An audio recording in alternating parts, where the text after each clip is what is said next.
Ya, tes. Cek 1 2 3. Tes mic. Tes mic 1 2 3. Tes mic. Agak keras sedikit, Pak. Halo? Tes mic. Halo? Tes mic. Jelas.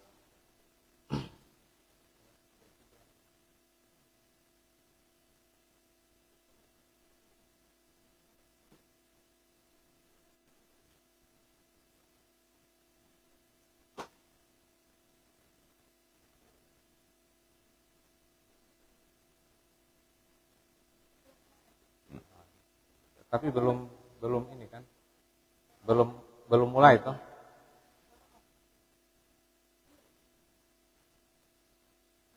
Ya. Ya. Ya.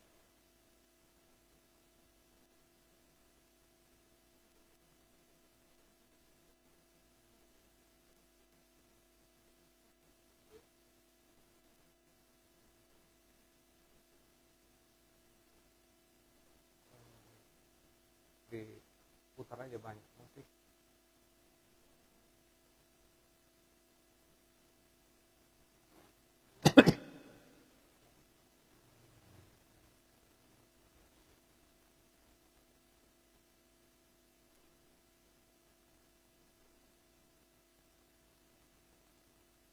Coba kalau bisa di mute kan?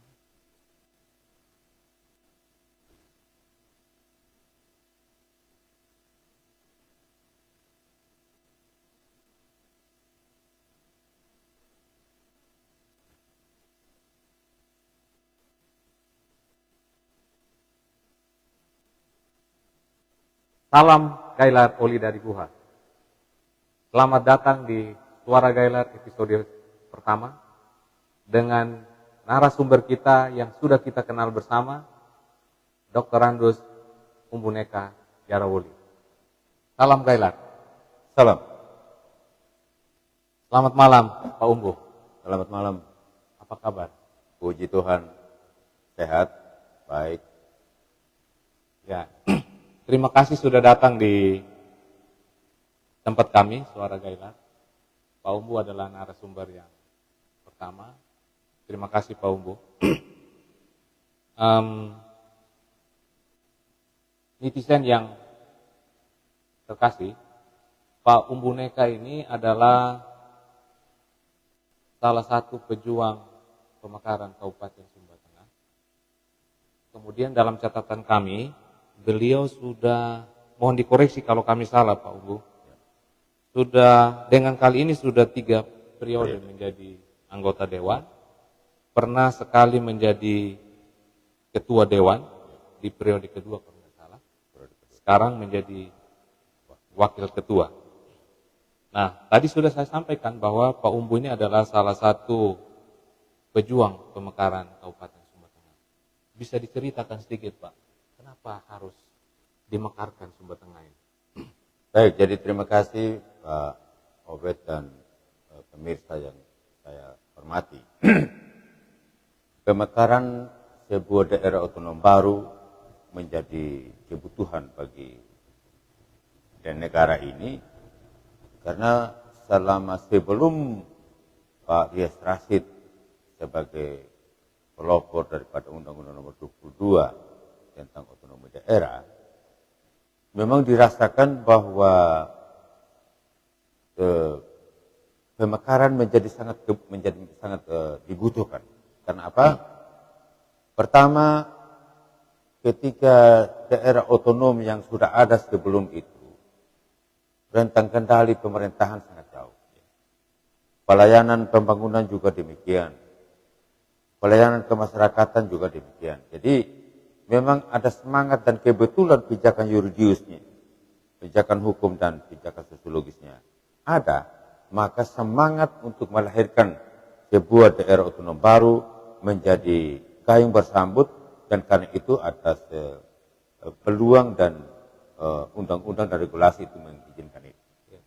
Karena itu bagi Sumba Tengah, Sumba Barat waktu itu dengan 8 kecamatan terkesan bahwa harus diakui bahwa Kabupaten Sumba Barat dan Sumba Timur di Nusa Tenggara Timur ini sangat luas.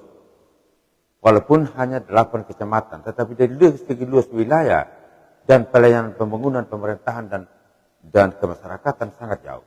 Karena itu Undang-Undang Nomor 22 yang dipelopori oleh Pak Yes Rashid waktu itu membuka ruang untuk kita mekarkan atau melahirkan kabupaten atau daerah otonom baru. Karena itu Sumba Tengah waktu itu, masyarakat Sumba Tengah dengan segala kemampuan dan keterbatasannya ingin memekarkan kabupaten ini. Yang kedua, kaitan dengan pelayanan pembangunan. Kita harus akui bahwa Sumba Tengah waktu itu masih 3 kecamatan, yaitu Ketikutana, Memboro, dan Umbrah-Tunggai.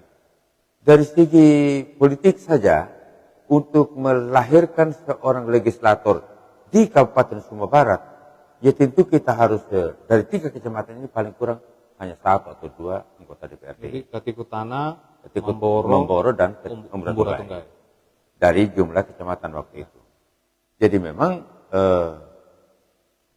tentang perpolitikan di Sumba Barat waktu itu kita cukup hanya 3 perwakilan dari 3 kecamatan ini. Itu pun kalau terpilih. Jadi dengan lahirnya kabupaten ini, dengan lahirnya daerah otonom baru, maka sekarang kita rasakan khusus untuk di legislatif ini menjadi 20 orang. Ditambah lagi kita harus punya bupati, punya wakil bupati sendiri, dan seterusnya. Dari sisi birokrasi, OPD, dan segala macam, itu menjadi berimbang dengan Kabupaten Induk dan Kabupaten Sumba Barat Daya. Baik. Tadi Pak Umbus sampaikan yang pertama alasan secara yuridis memang dimungkinkan. Kalau kemudian dinamika politik di Sumba Barat waktu itu, ya, ada kebutuhan di mana dari tiga kecamatan, Katikutana, Umbrah-Tunggai, dan Memboro. Itu maksimal hanya ada 3 kecamatan. 3 utusan. Kalau ya, 3 wakilnya, betul. Itu pun kalau terpilih. Nah, Pak Umbu waktu itu saya masih mahasiswa. Seingat saya hampir semua indikator yang dibutuhkan untuk sebagai syarat untuk berdirinya daerah otonomi baru hampir tidak mungkin untuk Sumba Tengah. Bisa cerita sedikit kenapa itu bisa terjadi? Baik, terima kasih Pak Obed. Jadi dari sisi 9 kriteria dan 16 indikator, Sumba Tengah sesungguhnya tidak memenuhi syarat. Hanya 1 kriteria yang dapat dipenuhi oleh calon kabupaten baru, yaitu luas wilayah. Jumlah penduduk dan lain-lain itu sama sekali tidak memenuhi syarat. Tetapi karena masyarakat Sumba Tengah dengan segala keterbatasan dan kekurangannya ngotot dan berjuang habis-habisan, akhirnya semua ini bisa dilewati.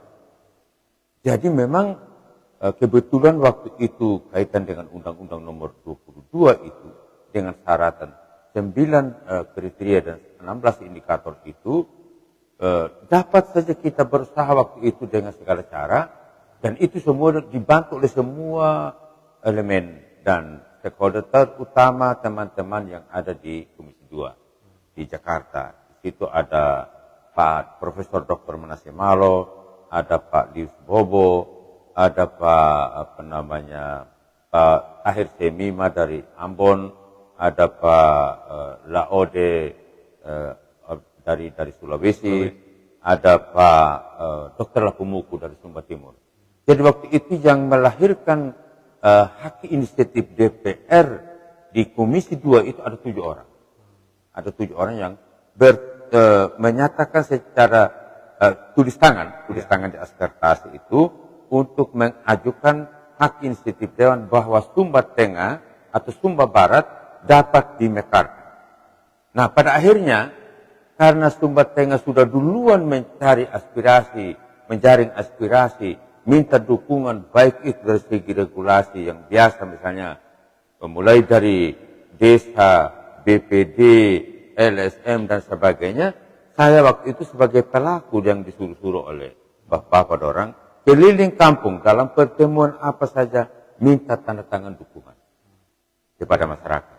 Nah, dari tanda tangan dukungan inilah yang selalu dipakai dan mengerucut akhirnya dari sisi pijakan sosiologisnya terterima di kalangan masyarakat. Itu jalan-jalan pakai apa? Pakai jalan kaki dan naik turun kampung. Saya sendiri pelakunya. Tanpa bermaksud yang lain tidak.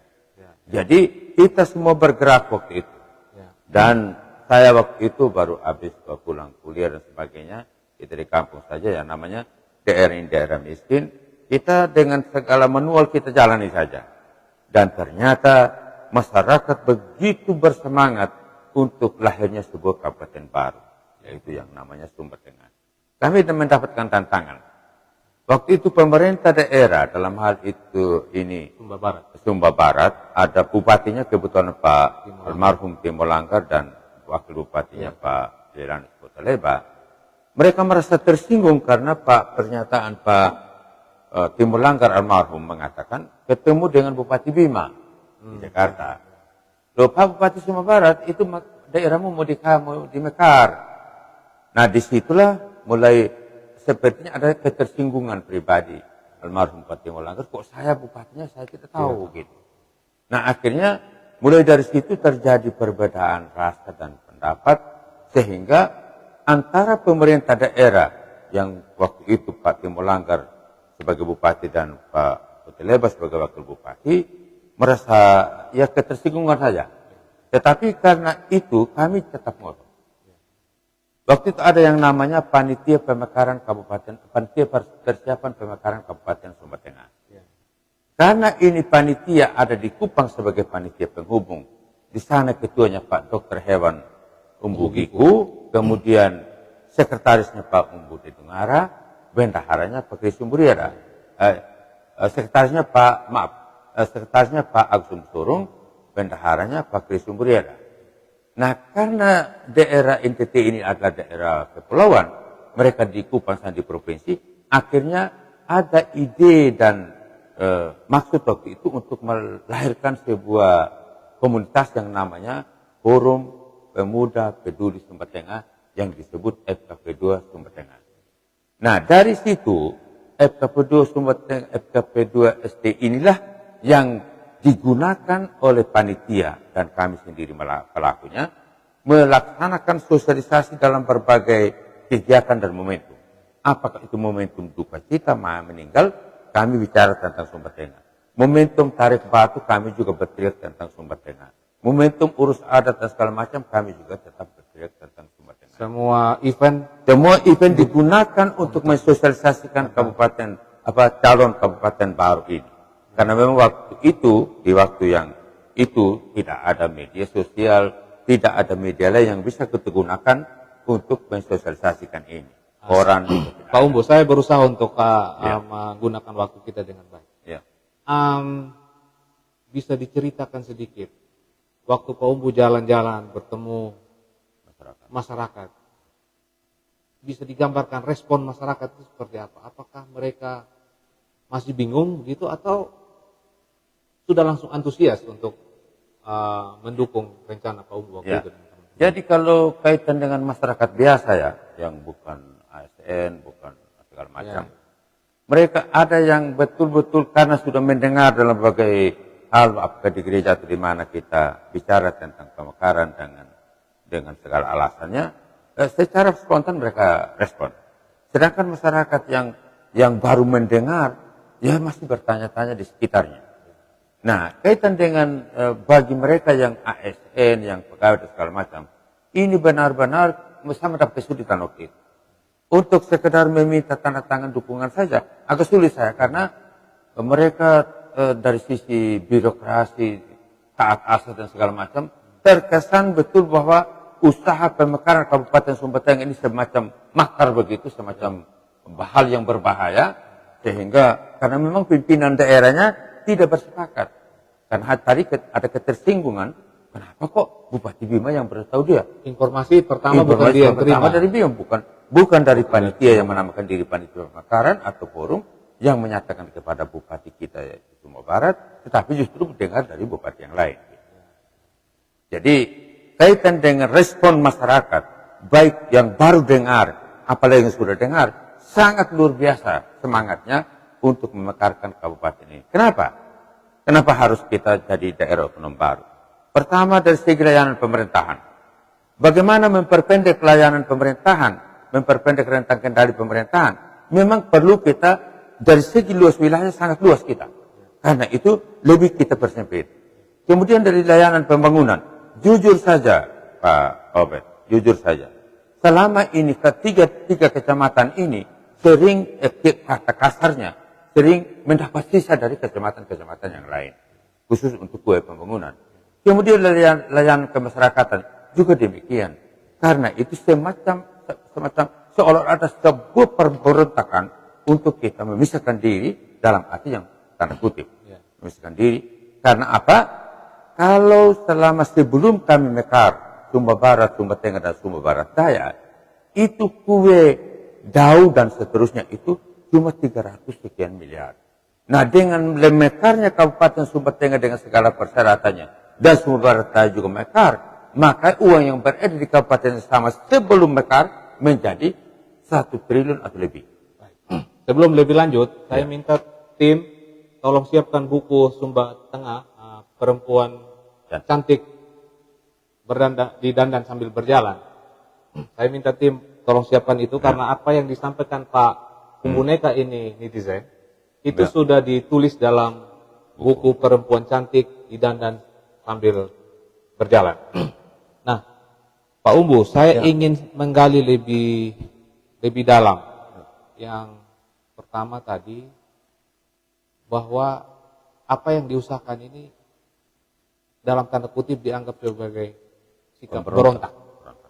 Nah, itu berarti bapak-bapak mengalami tekanan. Bisa diceritakan sedikit saja yang berkesan. Kalau kaitan dengan setuju dan tidak setuju tentang lahirnya sebuah kabupaten baru yaitu Sumba Tengah, kami cukup mendapat tantangan yang cukup berat. Karena apa? Yang namanya sesepu di Sumba Barat, tokoh di Sumba Barat, apakah itu dia anggota DPR, ketua DPR, dan seterusnya, itu semua pada sepertinya merasa tersinggung dengan kenapa bukan kami yang memulai, kenapa mereka ini yang sebenarnya sarjana baru keluar dari kuliah, terus tidak punya pekerjaan apa-apa, justru mereka yang beride untuk melahirkan daerah otonom baru ini. Di situ ketersinggungan para senior. Jadi perasaan tersinggung ini justru lebih besar menghambat dari sebenarnya tujuan baik ini ya? Ya. Justru tujuan baik ini tidak pernah digumuli, tidak pernah direnungkan oleh bapak-bapak yang namanya senior, sesepuh dan sebagainya. Lebih kepada ketersinggungan pribadi. Jadi itu yang menjadi tantangan kita waktu itu. Tetapi puji Tuhan, dengan segala kuasanya Tuhan, kita berjuang dan ternyata mereka pun merasa bahwa, oh ternyata ini perlu, ini penting untuk kita lahirkan sebuah kabupaten baru. Baik. Netizen, apa yang diceritakan oleh Pak Umbuneka ini sudah ada dalam buku Sumba Tengah, perempuan cantik didandan sambil berjalan. Kebetulan saya yang menulis buku ini. Tapi saya ingin pada kesempatan yang bagus ini, Pak Umbuneka sebagai pelaku sejarah bisa bercerita lebih lanjut kepada pemirsa. Mungkin ini bagian terakhir dari soal pemekaran Sumba Tengah, Pak Umbu. Dalam catatan kami, Pak Umbu, respon dari masyarakat itu luar biasa. Ada yang ibu-ibu yang menjual ikan, membawa ikan kepada teman-teman Umbu waktu itu ya. Filipina, rokok. Tetapi Pak Umbu sendiri dan keluarga, beberapa keluarga di Mamboro, seingat saya tolong disampaikan. Itu merelakan tanahnya untuk dijadikan aset oleh.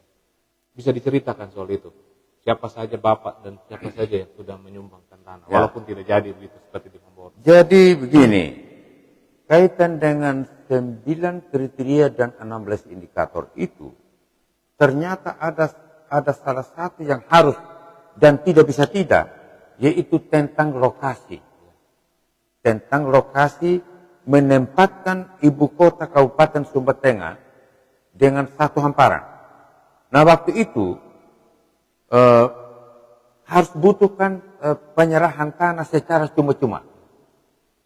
Jadi teman-teman di sini maupun panitia secara umum waktu itu mencari jalan keluar bagaimana mendapatkan lokasi atau tanah sekian hektar. Nah, saya kebetulan dengan teman-teman forum waktu itu ada adik Umbu Resi, sahabat Ora, sarjana hukum dan kawan-kawan yang lain, berpikir bagaimana kita coba lobby dengan berbagai pihak. Lobby pertama kita waktu itu dengan keluarga Kapondok. Dalam hal ini ada nenek saya, almarhum Umbu Rauta. Kemudian Pak Umbu Bintang. Kita lobby, keluarga besar. Akhirnya dari hasil lobby itu, kita dikasih lokasi di Makatul. Nah, waktu itu setelah ada restu, ada persetujuan untuk Makatul itu boleh diserahkan kepada panitia untuk menjadi lokasi ibu kota Kabupaten Sumba Tengah, kita langsung laksanakan waktu itu dan turun lapangan dan kita mengukur sehingga lokasi yang ada di Makatul itu sesungguhnya pertama itu kita ukur dengan pertanahan dengan segala syaratnya ada 133 hektar. Nah, ada permintaan dari salah satu tokoh waktu itu karena beliau juga merasa bahwa termasuk di dalam memiliki tanah itu, akhirnya kita kasih keluar 22 hektar. Tinggal 111 hektar yang ada di Makatul itu. Nah, setelah itu diikuti tanah-tanah yang waktu bekas sekolah, misalnya di SD Membitul, 1,5 hektar. Kemudian di desa Anajeka, itu sebenarnya ada 1,5 hektar. Itu kita ukur juga. Kemudian di Karagirowa, di atas itu yang namanya Rita, itu ada 36 hektar. Kemudian juga saya secara keluarga dengan keluarga saya coba mendekati keluarga, kita juga menyerahkan 5 hektar di Perkewilan. Nah, dari semua ini di Mamboro ada juga toh Pak Om? Sebentar. Ya. Jadi waktu kita serahkan semua tanah ini menjadi 100, kalau saya tidak salah 178 hektar semuanya, seluruhnya. Nah, itu dirasa cukup untuk, karena itu persyaratan untuk membangun dinas, kantor, dan segala macam, itu karena persyaratan. Nah, setelah itu, terjadilah perjuangan waktu itu kan 6 tahun. 6 tahun itu bukan tanpa pengorbanan, dan 6 tahun itu bukan waktu yang singkat. Nah, dalam rentang waktu 6 tahun itu, terjadi galau dan terjadi kecemasan waktu itu. Akhirnya teman-teman dari Mamboro juga berpikir kalau memang di sekitaran Wepakul ini, sekitaran Anak Halang, belum juga terlalu cukup, maka mereka juga siapkan 100 hektar di Mamboro. 100 hektar ya? 100 hektar. Ya. Untuk menjadi, sehingga berkembanglah waktu itu, Bapak almarhum, Bapak Umbu Tipuk Merisi, Bapak Umbu, Umbu Turatana, Jenggot, ya saya selalu kasih nama Jenggot. Ya. Kemudian Bapak almarhum Umbu Dena dan seterusnya. Ternyata ada pemikiran kalau memang ibu kota Kabupaten Sumba Tengah ini belum layak atau tidak setuju di Wepakul, maka kita pindahkan ibu kota di Mamboro. Nah, saya waktu itu secara pribadi saya sangat tidak setuju. Bahkan terjadi debat yang cukup tidak saling menghargai waktu itu karena saya junior sekali di bawah mereka, jauh sekali. Mereka adalah sesepuh di daerah ini dan Sumba Barat. Jadi saya waktu itu sedikit berargumentasi untuk tidak bisa. Karena kami juga sudah menyerahkan sekian ratus hektar untuk pembangunan ibu kota Kabupaten Sumba Tengah itu. Baik. Jadi pemirsa, apa yang disampaikan Pak Umbu Neka ini, itu sebagian kecil dari dinamika perjuangan mereka waktu itu. Kita sudah mendapatkan cerita di mana antusiasme masyarakat waktu itu sangat tinggi. Ya, betul. Bahkan kerelaan untuk menghibahkan tanah, betul, itu terjadi secara spontan. Spontan. memang sekarang kita kemudian berpikir, terus apa yang daerah lakukan untuk keluarga-keluarga yang sudah merelakan tanah. Itu nanti di lain kesempatan kita bahas. Tapi paling tidak itu sudah terjadi dan sekarang ini kita sudah bersumba tengah. Pak Umbu, setelah Sumba Tengah mekar, Pak Umbu tetap terlibat di dalam proses ini. Catatan kami, Pak Umbu menjadi anggota Dewan 3 periode berturut-turut. Tentu Pak Umbu bisa sebagai pelaku sejarah dan juga penikmat, saya pakai tanda kutip, penikmat hadirnya Sumba Tengah. Kira-kira bisa diceritakan sedikit gambaran, mungkin netizen ini banyak yang lahir setelah Sumba Tengah. Supaya bisa dikasih gambaran sedikit, sebelum dan sesudah. Sebelum Sumba Tengah mekar, kira-kira keadaan di sekitar Anakala, Umbu Ratungga ini seperti apa? Yang menarik buat Pak Umbu, saya tidak batasi. Dan sekarang ini seperti apa? Kalau bicara jujur ya, kaitan dengan sebelum kita mekar, sesungguhnya kita rasakan secara bersama-sama. Bahkan pernyataan Pak Timolanggar almarhum, waktu itu Komisi 2 datang dari Jakarta, dipimpin Pak Profesor Dr. Manase Malo. Beliau mengatakan, yang dimaksud Kabupaten Sumba Tengah ini, 1 bulan 1 truk yang lewat. Motor nggak ada, mobil apa lagi. Jadi apa yang kita mau mekar di sana? Memang itu fakta. Faktanya seperti itu. Kebetulan sekali, Trans Sumba Barat, Sumba Timur ini lewat Sumba Tengah. Jadi truk apa saja yang lewat dalam 1 bulan 1 kali menurut almarhum Pak Timolanggar, itu dapat dibenarkan. Karena truk yang lewat dari Sumba Timur ke Sumba Barat atau sebaliknya. Kan cuma itu. Artinya dari segi fasilitas, kendaraan dan sebagainya.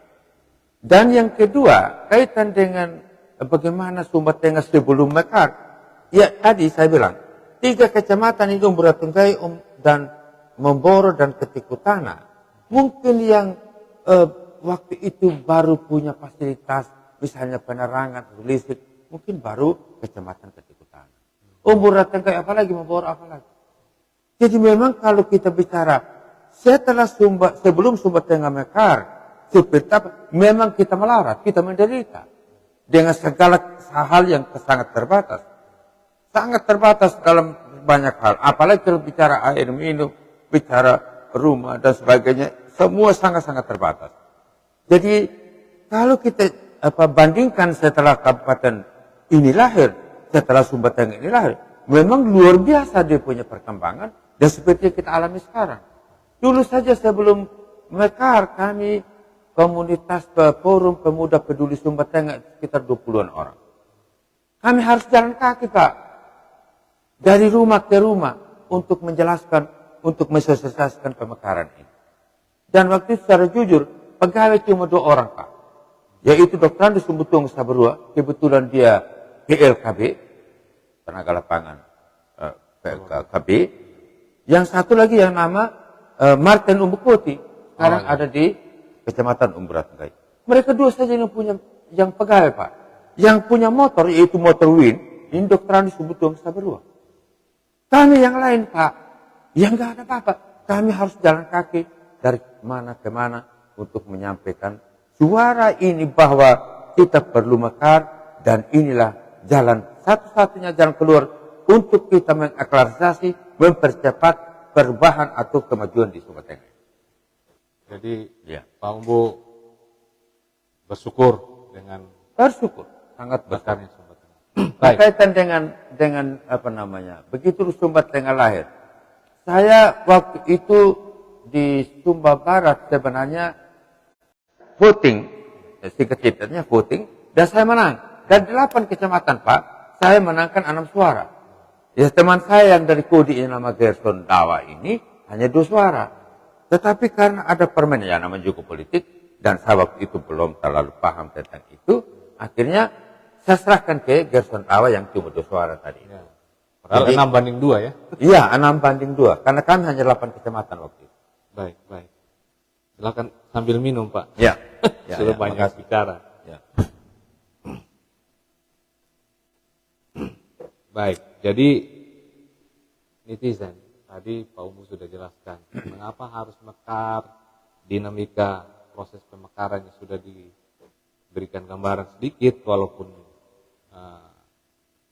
dengan waktu yang singkat paling tidak banyak yang sudah bisa disampaikan, lalu kemudian sudah menceritakan sedikit perbedaan antara sebelum dan setelah Sumba Tengah ini mekar. Nah Pak Umbu, kita masuk lagi ke hal-hal yang lebih spesifik. Sumba Tengah sudah mekar, lalu kemudian proyek pembangunan itu mulai dinikmati dengan jumlah yang lebih besar gitu ya. Tetapi masih ada catatan kami, tingkat kemiskinan itu masih tinggi. Memang orang mengatakan bahwa kita masih baru gitu ya. Betul. Tetapi sebenarnya justru dengan barunya ini, dengan rentang kendali yang semakin pendek, justru percepatan itu bisa dipicu gitu ya, dipacu lagi. Nah, saya ingin mendapatkan pandangan dari Pak Umbu Neka, antara lain soal isu kemiskinan, Pak. Kita ini masuk daerah sudah 3T, kemudian tingkat kemiskinan ekstrimnya tinggi. Nah, tentu Pak Umbu juga terlibat dalam proses ini selama 3 periode. Silakan. Baik, jadi kaitan dengan setelah kabupaten ini mekar dan utang kita, padahal tujuan kita mekar ini bagaimana kita sedikit demi sedikit ada perubahan dan mengurangi angka kemiskinan. Kalau bicara angka kemiskinan, Pak, angka kemiskinan kita ini 34%. Dan itu tidak bisa kita tolak atau tidak bisa kita mengatakan ini tidak benar, karena ini data BPJS. Belum lagi kita bicara tentang angka kemiskinan ekstrim. Kita belum bicara stunting. Kita belum bicara pusung lapar. Nah, kalau bicara tentang mestinya setelah kita mekar sebagai sebuah daerah otonom baru, kita mengurangi angka kemiskinan. Seharusnya. Tetapi ini semua saya kebetulan 3 periode itu ada di dalam proses ini.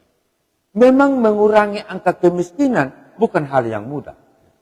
Bukan hal yang instan. Apalagi bicara kemiskinan ekstrim.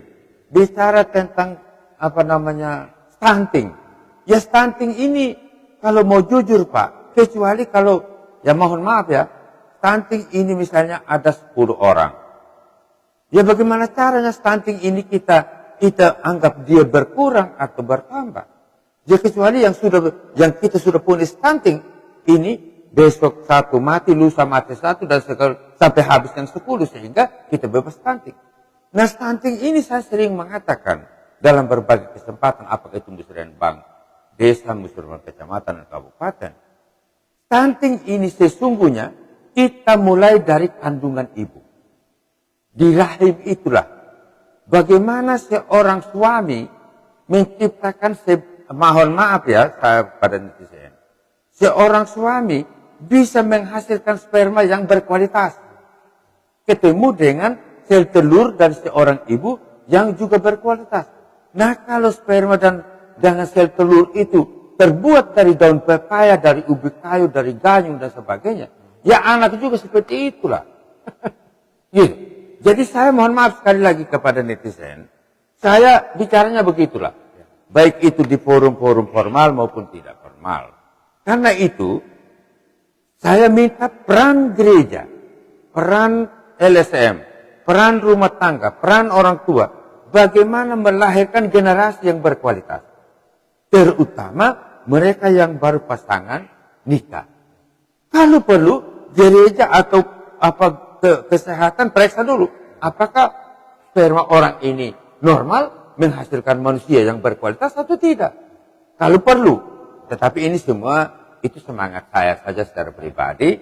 Tetapi sesungguhnya yang saya maksudkan ialah bagaimana seorang atau sebuah rumah tangga itu melahirkan anak yang berkualitas. Sehingga kalau kalau saya melahirkan anak yang sesungguhnya tidak bermanfaat, tidak berkualitas bagi negara ini, memang yang rugi kita semua. Baik. Sebelum lanjut Pak Umbu, Ya. rupanya saya cek sebentar. Ya. Di edisi perdana ini, per saat ini sudah 150-an penonton. Hormat. Jadi selamat salam gailar Alam. para netizen. Jadi sekaligus saya sampaikan juga akan ada waktu untuk kami interaktif dengan netizen. Nanti silakan diberi beberapa pertanyaan melalui Facebook. Nanti tim kami akan memilih paling tidak 5, kemudian akan dikomentari oleh Pak Umbu Neka sebagai narasumber kita. Baik, saya lanjutkan Pak Umbu. Jadi kita masih ngomong soal kemiskinan. Ya. Kemiskinan itu banyak definisi tentang itu. Tapi paling tidak untuk kesempatan ini kita ngomong 3 dulu Pak. Yang pertama, kemiskinan natural. Memang dia lahir dari keluarga yang miskin. Nah, kemudian lingkungan yang miskin dan sebagainya. Kemudian juga ada kemiskinan kultural. Ya. Karena pola pikir, mindset, budaya itu yang membuat dia miskin. Terus yang ketiga ada kemiskinan yang struktural. Itu karena salahnya kebijakan. Ya. Bagaimana pemerintah memilih kebijakan untuk mengentaskan kemiskinan, maksudnya untuk mengentaskan malah justru bisa memperpanjang, menambah jumlah yang miskin. Tadi salah satu sudah disebut itu mulai akar masalahnya soal stunting, karena itu berhubungan dengan SDM. Kalau manusianya stunting, SDM-nya rendah, kemampuan dia untuk bersaing juga semakin kurang, apalagi kesehatannya juga tidak akan bagus. Ya. Nah, saya ingin komentar untuk itu Pak Umbu, khususnya untuk yang struktural saja. Apa yang salah dengan kebijakan kita sehingga kemiskinan ini masih ada sampai sekarang? Baik, jadi begini Pak Obed, pemirsa yang saya hormati. Bicara tentang kemiskinan, sesungguhnya kita sekarang sepertinya merasa pemerintah yang paling bertanggung jawab. Ya. Wajar juga kalau netizen atau masyarakat itu beranggapan bahwa pemerintahlah yang paling bertanggung jawab terhadap kemiskinan. Nah, bicara tentang kategori kemiskinan, apakah itu kemiskinan struktural dan seterusnya, bagi kita atau bagi saya, kemiskinan ini memang harus kita pertanggungjawabkan. Pertama, memang secara struktural dan secara lingkungan kita di sekitar kita, memang harus kita akui bahwa mindset berpikirnya masyarakat ini untuk keluar dari status kemiskinan itu masih sangat rendah. Ya. Buktinya saya dapat katakan begini, mestinya di daerah mana saja di seluruh Indonesia ini, bagaimana dilihat pergerakan ekonomi itu berjalan. Nah, sebenarnya disitulah kita mencari solusi, mencari jalan keluar untuk kita bisa sedikit demi sedikit mengurangi kemiskinan.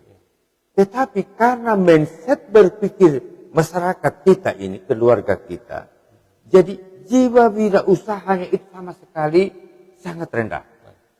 Bayangkan, ini yang menguasai pasar anak kalang ini Pak, untuk sekedar sayur-sayuran saja, bukan orang Sumba Tengah.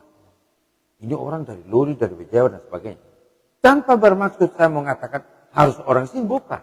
Tetapi kenapa orang Sumba Tengah ini tidak punya niat untuk mencari uang 1.000 setiap saat? Karena roh dan jiwa wirausahanya tidak ada. Jadi memang sekali lagi tentang kemiskinan ini menjadi tanggung jawab semua stakeholder, semua kita, dan terutama yang bisa eksekusi ini barang hanya pemerintah. Dunia usaha belum mungkin, koperasi apalagi. Jadi pelaku ekonomi di Sumba Tengah ini memang eksekutornya masih di tangan pemerintah. Karena itu di zamannya UB ketika waktu UB periode kedua, dan saya masih ketua DPR waktu itu, ada program 3 gerakan moral. 3 gerakan moral itu kembali ke kebun, desa aman, dan yang satu lagi Soal hewan apa pemotongan itu. hidup hewan. Jadi dugaan kami diskusi waktu itu, kalau kita bicara tentang kembali ke kebun, kita bicara tentang stok makan, kesiapan makan, lumbung pangan, seperti ada istilah food estate sekarang. Ya. Ini sebenarnya niat tulus dari kita waktu itu, dengan 3 gerakan moral itu, walaupun dia bukan perda, tetapi itu seruan moral bagi masyarakat. Kalau kita bicara ekonomi, mari kita siapkan ketahanan pangan dulu. Pangan itu yang dimaksudkan bukan cuma padi, bukan cuma gandum dan segala macam, tapi disebut pangan, ubi-ubian, keladi, dan multikultur yang lain. Dalam arti yang luas. Kemudian kita bicara tentang desa aman. Kalau masyarakat Sumba Tengah ini yang hidupnya hari-hari dengan perampokan, pencurian, tiap malam sudah ambil harta, sudah ambil hewan masyarakat, masih juga bunuh tuan rumah, masih bakar rumahnya, ini kan sama sekali tidak manusiawi. Tidak terterima sama sekali dalam logika apapun. Karena itu lahirlah yang disebut desa aman. Mari kita aman, supaya kalau pemerintah mengatakan harus sekolahkan anak, ya, jangan hanya karena guru mengatakan kau harus pakai sepatu, kau harus pakai kaos kaki. Anak pulang di rumah, Bapak, tadi Pak Guru bilang harus pakai sepatu warna ini. Dan semua ini, ya kalau ada ayam dia bilang, sudah tangkap ayamnya, pergi jual tukar dengan sepatu. Tapi kalau tidak ada, ini semua dicuri, dirampok, karena masalah keamanan. Yang orang ambil dari mana, dan jelas itu mengancam kehidupan pendidikan masyarakat. Baik, tadi Pak Umbu sebutkan 3 gerakan moral. Ya. Itu zaman Ubud ya, Ubu Bintang, Ubu Dondo. Nah, untuk periode selanjutnya Pak, zaman PKDL, ada highlight, ada catatan khusus dari Pak? Saya ada catatan. Ya. Yang pasti program Pak Paulus Kira dan Yolanda dengan 11 program strategisnya Pak. Bagi saya memang ya bukan soal setuju atau tidak ya. Semua itu baik adanya dan semua itu dibutuhkan. Cuma kalau kita mau jujur Pak, yang gaungnya lebih keras itu yang namanya rumah mandiri, beasiswa, kan cuma itu. Sedangkan 9 yang lain nggak tahu ribanya di mana. Dan sebagai anggota DPRD, sebagai wakil rakyat, saya pertanyakan, di mana ini 9 yang lain? Karena itu, kalau bicara tentang rumah mandiri Pak, sebenarnya istilah saja ini yang dirubah. Saya tidak bermaksud mendiskreditkan atau menyudutkan siapa-siapa. Rumah mandiri itu dulu sudah ada di zaman saya dengan Umbu Bintang, Umbu Dondo 2 periode. Itu istilahnya rumah layak huni. Kenapa dia disebut rumah layak huni Pak? Rumah layak huni itu, kalau dalam kriterianya, sudahlah dia tembok, dia bukan tembok sekalipun, ventilasinya jelas, jendelanya jelas, kebersihannya jelas, ada WC-nya, ada airnya, ada penerangannya. Itu layak dihuni rumah itu. Bukan macam kandang kambing, macam kandang babi dan seterusnya. Tapi yang terjadi Pak, rumah layak huni yang dimaksudkan ini sekarang ini ada yang gantung seng trobek jadi pintu, karung trobek jadi jendela, bahkan tidak ada penghuninya, bahkan ada yang tinggal fondasi dan sebagainya. Nah ini sesungguhnya menurut saya sebagai anggota DPRD, sebagai rakyat, ini tidak tepat sasaran. Yang kedua kaitan dengan beasiswa Pak. Beasiswa abadi ini diistilahkan oleh saya dan Pak Paulus Kira dan Pak Darlanda waktu itu. Sesungguhnya kalau bicara tentang beasiswa abadi ini Pak, ini kami sebagai Dewan, kami juga bimbang Pak, mempertanyakan di Kementerian Dalam Negeri. Ini bahkan dikatakan ini akan menjadi temuan. Karena apa? kewenangan tentang beasiswa itu ada di kementerian. Tinggal kabupaten mengusulkan, merencanakan, dan mendekati kementerian terkait untuk beasiswa itu. Sehingga jangan gerogoti yang namanya APBD. Dan beasiswa mandiri, beasiswa abadi yang dimaksudkan ini adalah dividen. Karena setiap tahun Sumba Tengah ini mengalokasikan penyertaan modal di bank pembangunan daerah sebanyak 6 miliar. Dan dividennya kok rendah. Kenapa rendah Pak dividennya? Karena uang yang beredar di Sumba Tengah ini, apakah itu berkaitan dengan proyek dan sebagainya, tidak melalui bank dan ke Sumba Barat Daya. Kenapa Pak? Itu karena memang kontraktornya dari sana. Jadi kalau mau jujur Pak, ini orang-orang yang sebenarnya kontraktor lokal yang ada di Sumba Tengah dengan segala kekurangan dan keterbatasannya, mestinya disupport, mestinya diberi kesempatan untuk mereka juga berkembang, sehingga bisa bersaing dengan kontraktor yang lain dari Sumba Barat, Sumba Timur, Sumba Barat Daya. Artinya yang Bapak mau katakan, iya, dari program yang menggunakan uang daerah ini, yang harusnya multiplier efeknya ada di Sumba Tengah. Ada di Sumba Tengah. Tapi dia lari ke tempat lain. Makanya tidak melibatkan masyarakat Sumba Tengah. Makanya uang yang beredar di sini cuma sedikit. Baik. Bahkan kalau mau jujur Pak, para pejabat kita di Sumba Tengah ini tinggalnya di Sumba Barat di mana-mana. Sehingga uang yang gaji yang mereka terima di sini belanjanya di Sumba Barat, Sumba Barat Daya. Baik, ini waktu kita masih terbatas ya. Waktu kita makin sedikit. Pak Umbu, tadi sudah Oli dari Buha. Ya. Tadi Pak Umbu Neka sudah menjelaskan. Beliau appreciate dengan 3 gerakan moral, memberikan catatan tentang 11 program strategis. Dari 11 itu yang jalan hanya 2, yaitu rumah mandiri dan beasiswa abadi. 9-nya entah kemana, nanti mungkin bisa didiskusikan di waktu yang lain. Tetapi 2 ini pun diberikan catatan bahwa ada yang salah dengan rumah mandiri pelaksanaannya. Bahkan multiplier efeknya tidak berdampak di Sumba Tengah, dia berdampak mungkin langsung ke Surabaya juga. Kita belum tahu, karena kalau beli semen itu kan dari sana. Kemudian yang soal beasiswa abadi, ini justru mengurangi kesempatan di mana daerah ini bisa menggunakan dana itu untuk yang lain. Sedangkan rencana ini bisa didorong ke pusat, ke kementerian. Ya, betul. Kata saya juga memang seperti itu. Baik, ini kita sampai di sini dulu yang soal itu. Pak Umbu, kami tim lihat ini foto Pak Umbu Neka ini balihonya unik juga. Ada baliho Umbu Neka Jarawoli, dan kemudian ada balihonya Umbu Neka Jarawoli dan Daniel Landa. Barusan tim kami lihat lagi ada Facebook, itu Pak Umbu Neka dan Pak Daniel Landa berlibur berlibur bersama ke kemungkinan di negara Eropa itu. Betul. Jadi rupanya itu kapan Pak? Udah lama ya? 2019 akhir. Wow. Jadi rupanya kedekatan Pak Umbu dengan Pak Daniel Landa ini sudah berjalan lama. Ya. Nah, kami masyarakat menilai bahwa ini kemungkinan mereka akan berpasangan untuk maju sebagai calon bupati dan wakil bupati. Ada beberapa pertanyaan, Pak. Siap. Pak Umbu ini calon bupati atau wakil bupati? Kalau tentang calon bupati dan wakil bupati, semua tergantung daripada ekspektasi masyarakat. Baik. Kalau masyarakat mengatakan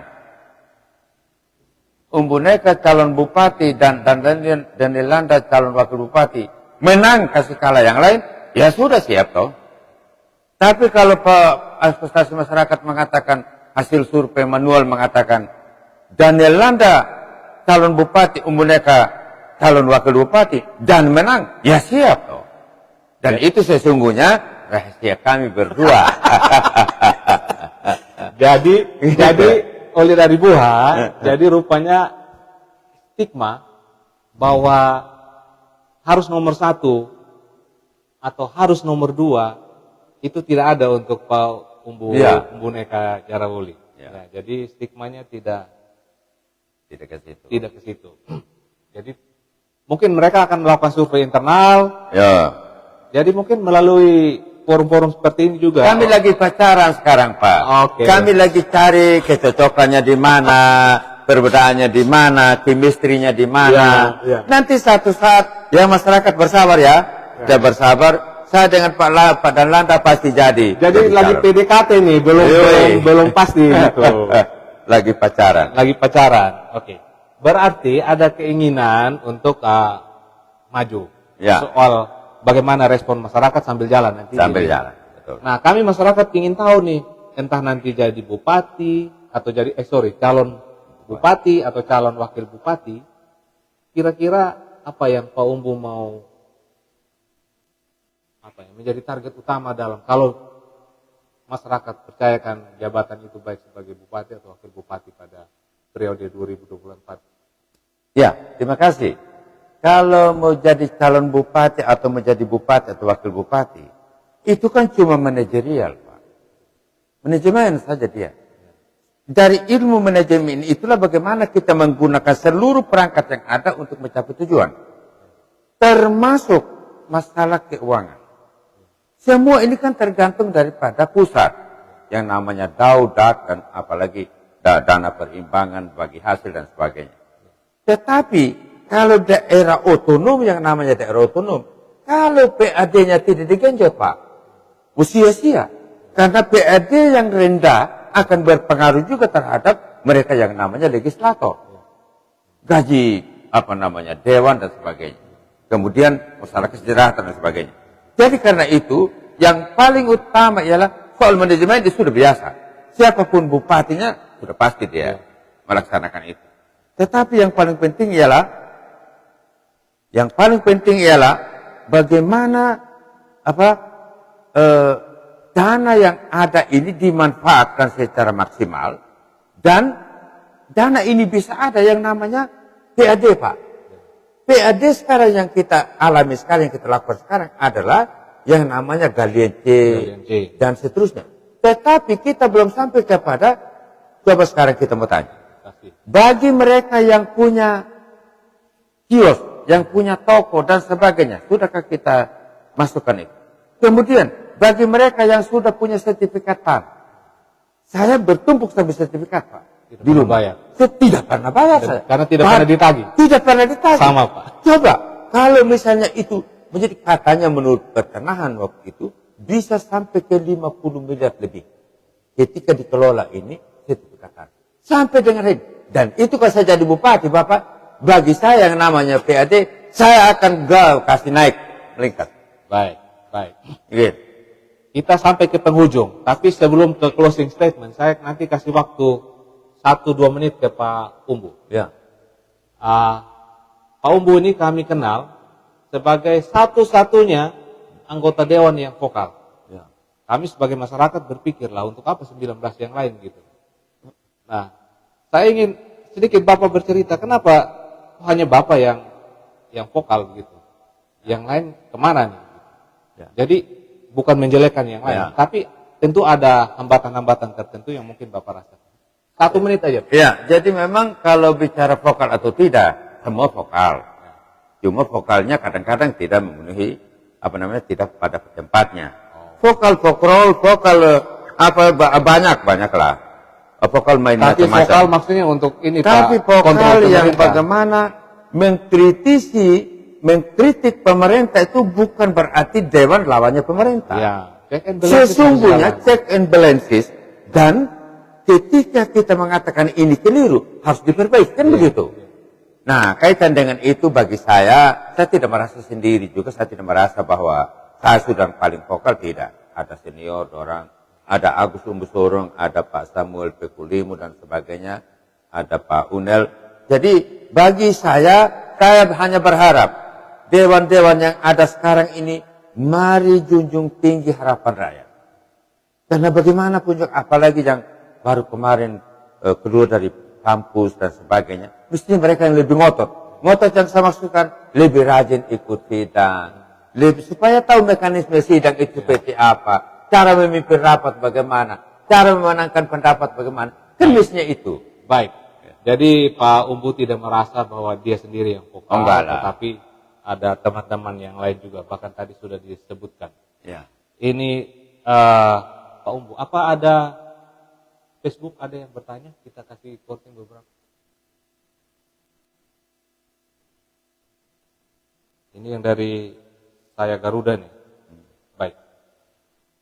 Kalau tidak ada, ini Pak Umbu akan berikan closing statement sebagai pejuang, Ya. sebagai pelaku sejarah Sumba Tengah ini Mekar. Apa yang Pak Umbu harapkan? Paling tidak filosofinya untuk para Olida di Buha yang masih berusia muda, lalu kemudian teman-teman Pak Umbu juga untuk bisa paling tidak harapan yang ada waktu itu bisa dijalankan. Silahkan. Harapan saya kaitan dengan Sumba Tengah ke depan, saya kira semua kita harus bukan saja berdoa, tetapi kita harus berpartisipasi secara aktif. Baik itu yang generasi sebelum Sumba Tengah lahir, generasi apalagi yang merasakan generasi ini yang setelah Sumba Tengah lahir, dan setelah sebelum atau ya generasi milenial sekarang. Mari kita bersama-sama kita cintai ini daerah. Jangan kita berpikir yang aneh-aneh. Mari kita bangun daerah ini.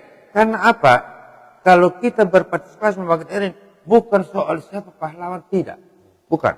Tetapi kita semua, baik itu kalangan gereja, masyarakat, LSM, rumah tangga, dan sebagainya, masjid, dan seterusnya. Mari kita bersama-sama, bukan saja hanya berdoa, tetapi kita terjun bebas untuk memajukan kabupaten ini. Baik, terima kasih Olida di Buha. Ini adalah edisi perdana. Tentu kita tidak bisa memenuhi semua keinginan kita untuk membahas semua hal. Tetap paling tidak, ini teman-teman atau Olida di Buha bisa sampaikan melalui Facebook Suara Gailar. Kira-kira tema apa yang mau diangkat dan usulan narasumbernya itu akan menjadi bahan pertimbangan tim kami untuk episode-episode berikutnya.